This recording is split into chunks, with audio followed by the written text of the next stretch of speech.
Lives of the Most Eminent Painters, Sculptors, and Architects by Giorgio Vasari. Life of Leon Battista Alberti, architect of Florence. Very great is the advantage bestowed by learning, without exception, on all those craftsmen who take delight in it, but particularly on sculptors, painters, and architects, for it opens up the way to invention in all the works that are made, not to mention that a man cannot have a perfect judgment, be his natural gifts what they may, if he is deprived of the complemental advantage of being assisted by learning. For who does not know that it is necessary, in choosing sites for buildings, to show enlightenment in the avoidance of danger from pestiferous winds, insalubrious air, and the smells and vapours of impure and unwholesome waters? Who is ignorant that a man must be able, in whatever work he is seeking to carry out, to reject or adopt everything for himself after mature consideration, without having to depend on help from another man's theory? For theory, when separated from practice, is generally of very little use, but when the two chance to come together, there is nothing that is more helpful to our life, both because art becomes much richer and more perfect by the aid of science, and because the counsels and the writings of learned craftsmen have in themselves greater efficacy and greater credit than the words or works of those who know nothing but mere practice, whether they do it well or ill. And that all this is true is seen manifestly in Leon Battista Alberti, who, having studied the Latin tongue, and having given attention to architecture, to perspective, and to painting, left behind him books written in such a manner that, since not one of our modern craftsmen has been able to expound these matters in writing, although very many of them in his own country have excelled him in working, it is generally believed. Such is the influence of his writings over the pens and speech of the learned, that he was superior to all those who were actually superior to him in work. Wherefore, with regard to name and fame, it is seen from experience that writings have greater power and longer life than anything else, for books go everywhere with ease, and everywhere they command belief, if only they be truthful and not full of lies.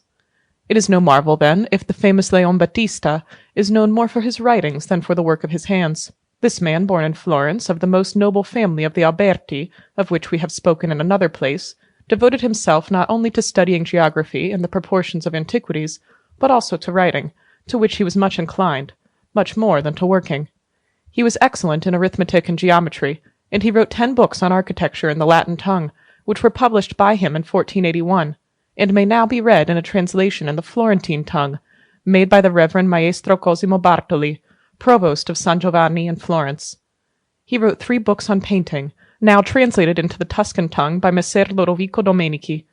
He composed a treatise on traction and on the rules for measuring heights, as well as the books on the Vita Civile, and some erotic works in prose and verse.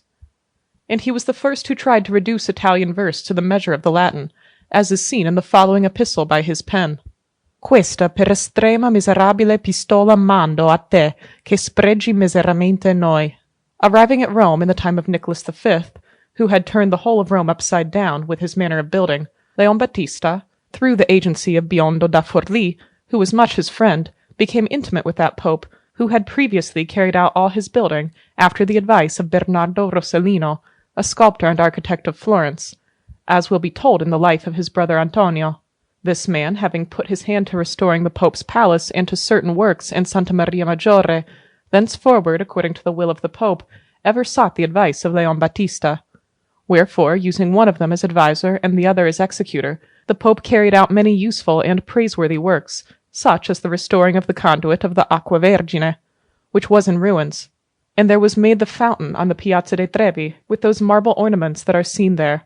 on which are the arms of that pontiff and of the Roman people. Afterwards, having gone to Signor Sigismondo Malatesti of Rimini, he made for him the model of the church of San Francesco, and in particular that of the façade, which was made of marble, and likewise the side facing towards the south, which was built with very great arches and with tombs for the illustrious men of that city. In short, he brought that building to such a form that in point of solidity it is one of the most famous temples in Italy. Within it are 6 most beautiful chapels, one of which, dedicated to St. Jerome, is very ornate, and in it are preserved many relics brought from Jerusalem. In the same chapel are the tombs of the said Signor Sigismondo and of his wife, constructed very richly of marble in the year 1450. On one there is the portrait of Sigismondo himself, and in another part of the work there is that of Leon Battista. After this, in the year 1457, when the very useful method of printing books was discovered by Johann Gutenberg the German, Leon Battista, working on similar lines, discovered a way of tracing natural perspectives and of effecting the diminution of figures by means of an instrument, and likewise the method of enlarging small things and reproducing them on a greater scale, all ingenious inventions useful to the art and very beautiful. In Leon Battista's time, Giovanni di Paolo Rucellai wished to build the principal façade of Santa Maria Novella entirely of marble at his own expense, and he spoke of this to Leon Battista, who was very much his friend. And having received from him not only counsel but the actual model, Giovanni resolved to have the work executed at all costs, in order to leave it behind him as a memorial of himself. A beginning having been made, therefore, it was finished in the year 1477, to the great satisfaction of all the city, which was pleased with the whole work, but particularly with the door, from which it is seen that Leon Battista took more than ordinary pains. For Cosimo Rucellai, likewise, he made the design for the palace which that man built in the street which is called La Vigna, and for that loggia which is opposite to it.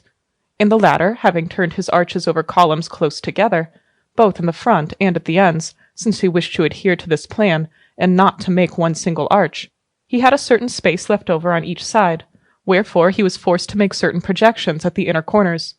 And then, when he wished to turn the arch of the inner vaulting, having seen that he could not give it the shape of a half-circle, which would have been flat and awkward, he resolved to turn certain small arches at the corners from one projection to another, and this lack of judgment and design gives us to know clearly that practice is necessary as well as science, for the judgment can never become perfect unless science attains to experience by actual work. It is said that the same man made the design for the house and garden of these Rucellai in the Via della Scala. This house is built with much judgment and very commodious, for, besides many other conveniences, it has 2 logge, one facing south and the other west, both very beautiful, and made without arches on the columns, which is the true and proper method that the ancients used, for the reason that the architraves which are placed on the capitals of the columns lie level, whereas a 4-sided thing like a curving arch cannot rest on a round column, without the corners jutting out over space.